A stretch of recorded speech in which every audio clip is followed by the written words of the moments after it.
আধ্যাত্মিক দায়িত্বের কথা আসলেই অজুহাতের যেন শেষ নেই। যেমন ছেলেমেয়ে কথা বললে সমস্যা কি, মন তো পরিষ্কার। কিংবা গান কেন হারাম, এটা তো আমার ডিপ্রেশন কমায়।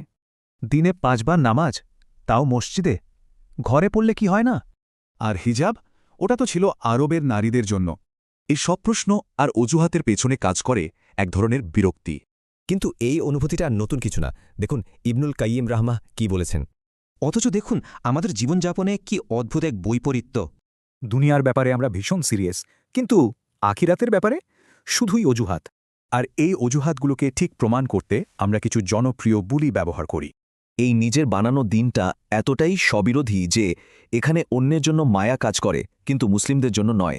এখানে নিবিড় পথটা যেন একটা অপশন, আর আল্লাহর কিতাবটা ইচ্ছে মতো বদলানোর সুযোগ। কিন্তু আল্লাহর বিধান অপছন্দ করার পরিণতি কি? কোরআন আমাদের পরিষ্কার জানাচ্ছে।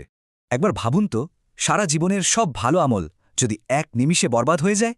আমরা যতই যুক্তি দেই, ভেতরে সত্যটা কিন্তু আমরা জানি। যেমনটা ইবনে তাইমিয়া রহমান বলেছেন, সময় কিন্তু খুব দ্রুত ফুরিয়ে যাচ্ছে। প্রশ্ন হল, এই যে নিজেকে ধোঁকা দেওয়া, এটা আসলে কাকে দেওয়া হচ্ছে?